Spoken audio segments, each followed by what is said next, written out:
Hello friends, सभी को मेरा नमस्कार। Once again welcome back to preventive health solutions.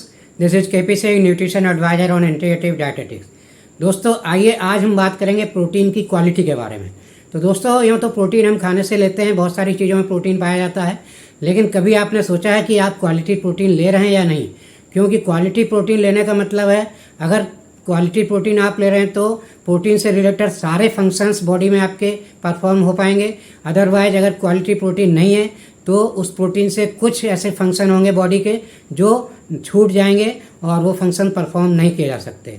तो इस तरह से क्वालिटी प्रोटीन लेना बहुत ज़रूरी है। तो क्वालिटी प्रोटीन के लिए हमें 3 पॉइंट कंसीडर करने चाहिए। यहाँ पर 3 फैक्टर्स इन्वॉल्व हैं प्रोटीन की क्वालिटी को लेकर।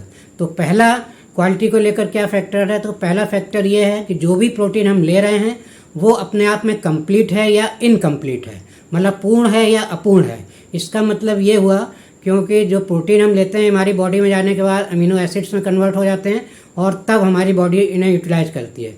तो हमें टोटल करीब 20 यानी कि 20 अमीनो एसिड्स की ज़रूरत होती है। तो हमारी बॉडी जो है करीब 11 अमीनो एसिड्स तो अपने आप बना लेती है प्रोटीन से, लेकिन कुछ 9 एसेंशियल अमीनो एसिड्स ऐसे होते हैं जिन्हें बॉडी अपने आप नहीं बना पाती है। ये हमें प्रोटीन जो ले रहे हैं उसमें हमें मिलने चाहिए, उस प्रोटीन के द्वारा ही मिलने चाहिए डायरेक्ट।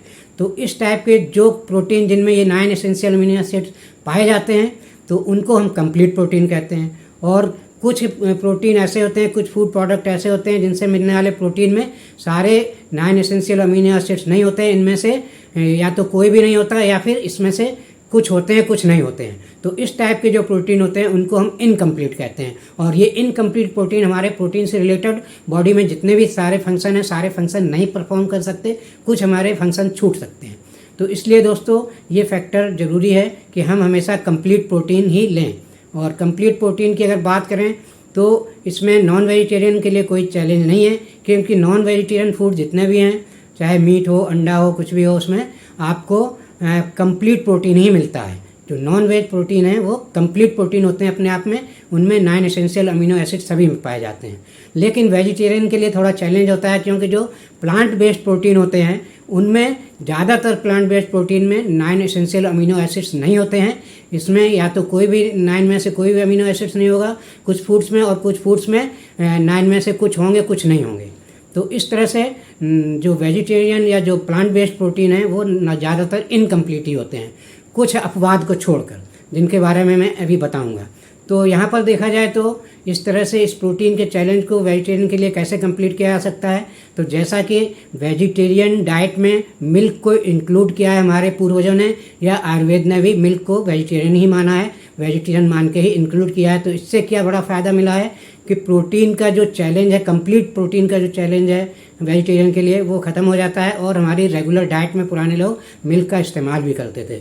तो इस तरह से दूध से या दूध से बने प्रोडक्ट आप यूज कर रहे हैं तो आपको कंप्लीट प्रोटीन मिलता है। इससे आप प्रोटीन का जो ये चैलेंज है इसको रिकवर कर सकते हैं वेजिटेरियन डाइट में।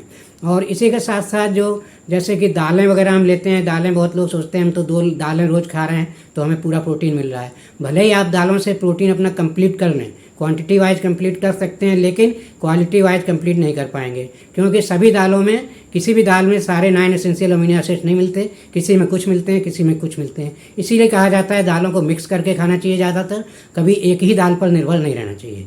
तो जब आप मिक्स करके खाएंगे तो आपको सारे 9 एसेंशियल अमीनो एसिड्स मतलब मिल सकते हैं, क्योंकि कुछ किसी दाल से मिलेंगे, कुछ अन्य दाल से मिलेंगे। तो इस तरह से इस चैलेंज को मतलब ठीक किया जा सकता है वेजिटेरियन के लिए। और दोस्तों देखा जाए तो वेजिटेरियन में अपवाद के रूप में सोयाबीन से जो प्रोटीन मिलता है उसमें सारे 9 एसेंशियल अमीनो एसिड्स होते हैं, यानी कि सोयाबीन का प्रोटीन जो है कंप्लीट प्रोटीन होता है नॉन वेजिटेरियन की तरह अपने आप में। तो अगर सोयाबीन आप ले रहे हैं तो आपको ये चैलेंज भी ख़त्म हो जाता है। और इसी तरह दोस्तों एक ड्राई फ्रूट्स की बात करें, ड्राई नट्स की बात करें तो उसमें पिस्ता एक ऐसा ड्राई नट है जिसमें सारे 9 एसेंशियल अमीनो एसिड्स होते हैं, ये भी कंप्लीट प्रोटीन प्रोवाइड करता है। तो ये 2 अपवाद के रूप में मैंने बताया वेजिटेरियन के लिए, सोयाबीन और मतलब प्लांट बेस्ड प्रोटीन की अगर बात करें तो सोयाबीन और पिस्ता जो है ये अपने आप में कंप्लीट प्रोटीन है। और इसी तरह जो दूसरा पॉइंट हमें कंसीडर करना है प्रोटीन की क्वालिटी के बारे में, तो वो पॉइंट ये है कि कोई प्रोटीन का डाइजेस्टिबिलिटी स्कोर क्या है। तो यहाँ पर क्या है, एक पीडी कास वैल्यू निर्धारित की जाती है प्रोटीन के लिए। तो पीडी कास वैल्यू का फुल फॉर्म होता है protein digestibility corrected amino acid score, मतलब ये जो है मैक्सिमम डाइजेस्टिबिलिटी जिस प्रोटीन की होगी उसे 1 नंबर दिया जाता है, 1। मतलब 1 अगर किसी प्रोटीन का नंबर है, किसी प्रोटीन के लेवल पर अगर 1 लिखा हुआ है पीडीकास वैल्यू 1, तो इसका मतलब है उसकी डाइजेस्टिबिलिटी मैक्सिमम है। और अगर 1 से कम है, मतलब पॉइंट्स में है इसकी वैल्यू प्रोटीन की, तो इसका मतलब उसकी डाइजेस्टिबिलिटी कम है। तो फॉर एग्जांपल आप इस तरह समझ सकते हैं, जैसे कि जो नॉन वेजिटेरियन प्रोटीन है उनकी डाइजेस्टिबिलिटी उसमें भी ज़रूरी नहीं है सबकी 1 हो। यहाँ मिल्क की 1 होती है, और जैसे चिकन की बात करें तो इसकी 0.9 होती है, और कुछ अन्य मीट्स वगैरह की है इनकी भी कम होती है, 1 से कम होती है। और इसी तरह दोस्तों देखें तो वेजिटेरियन में अगर देखें तो सोयाबीन की जो पीडीकास वैल्यू है सोयाबीन के प्रोटीन की, उसकी भी 1 होती है।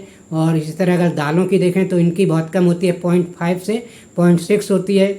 और अगर गेहूं की बात करें, इसमें भी प्रोटीन थोड़ा पाया जाता है 10% करीब, तो इसमें गेहूं की बात करें तो इसकी वैल्यू काफ़ी कम होती है, 0.4 ही होती है पीडीकास वैल्यू। इसी तरह चने के प्रोटीन की बात करें तो इसकी 0.7 तक होती है। तो ऐसे बहुत सारे एग्जाम्पल हैं। तो यहाँ पर आप खास तौर से जब भी आप कोई सप्लीमेंट खरीदने जाएं तो उस पर देखें उसके लेवल पर पीडीकास वैल्यू लिखी है कि नहीं। अगर पीडीकास वैल्यू 1 लिखी है तो बहुत अच्छा है, और ज़्यादातर जिनकी कम होती है वैल्यू और जो इन्फीरियर ब्रांड के प्रोटीन मिलते हैं बाहर, उन पे वो लोग पीडीकास वैल्यू लिखते ही नहीं है, क्योंकि वो ऑलरेडी कम होती है इसलिए लिखते ही नहीं है। तो दोस्तों एक तो दूसरा फैक्टर ये कंसीडर करना चाहिए हमें कि उसकी डाइजेस्टिबिलिटी कैसी है। डाइजेस्टिबिलिटी पीडीकास 1 होने का मतलब है पूरा प्रोटीन हमारी बॉडी में लगता है और सारे काम करता है हमारा, उसका कोई भी वेस्टेज नहीं जाता। और इसी तरह दोस्तों तीसरा फैक्टर कंसीडर करना चाहिए कि जो प्रोटीन हम ले रहे हैं, तो आजकल लोगों को कोलेस्ट्रॉल का बहुत चैलेंज रहता है, हार्ट की प्रॉब्लम्स बहुत ज़्यादा बढ़ रही हैं, तो लोग चाहते हैं कि कोलेस्ट्रॉल फ्री चीज़ हम लें। तो यहाँ पर जो एनिमल बेस्ड प्रोटीन है, तो चाहे दूध ही क्यों ना हो, उनमें कोलेस्ट्रॉल होता ही है कुछ ना कुछ मात्रा में। तो जिन लोगों को कोलेस्ट्रॉल का चैलेंज है और कोलेस्ट्रॉल फ्री प्रोटीन लेना चाहते हैं, चाहे सप्लीमेंट के रूप में या डाइट से, तो वो इस चीज़ का ध्यान रखें, जो प्लांट बेस्ड प्रोटीन है उनमें कोलेस्ट्रॉल नहीं पाया जाता है, और जो एनिमल बेस्ड प्रोटीन है उनका ड्रॉबैक यही है कि उनमें कोलेस्ट्रॉल होता है। तो ये तीनों फैक्टर कंसीडर करके आप अगर प्रोटीन अपनी डाइट में शामिल करते हैं और डाइट से कंप्लीट नहीं होता है, तो अच्छे ब्रांड का तीनों फैक्टर्स को लेवल पर लिखा हुआ देख कर चेक करके अगर लेते हैं, तो आप प्रोटीन के किसी भी चैलेंज को फेस कर सकते हैं। मतलब प्रोटीन से आपको कोई चैलेंज नहीं आएगा, जो भी प्रोटीन आप लेंगे कंप्लीट प्रोटीन, वो आपके सारे फंक्शन बॉडी में पूरा कर सकता है और एक बेहतर हेल्थ दे सकता है। तो दोस्तों ये वीडियो और ये जानकारी इस वीडियो की आपको अच्छी लगी है तो मेरा वीडियो लाइक और शेयर करें, और चैनल सब्सक्राइब नहीं किया है तो प्लीज़ चैनल सब्सक्राइब कर लें। Thank you very much, see you in next video with some other health.